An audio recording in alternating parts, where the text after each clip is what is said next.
Seigarren bikotia aurkeztuko jarraixan. Bizkaia eta Gipuzkoako bikotia die. Lezo eta Sopelati datoz, Maren Galbez eta Gorka Granado.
Maren eta Gorka, oinarte dantza independentatik sarretakoa die.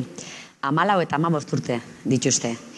Biak urte askotan dantza solte txapelketetan parte hartu arren, aurten bikotea osatu eta hainbat txapelketetan parte hartu dabe elkarrekin. Irakasliak Lourdes Esnaola eta Iker Belintxondie.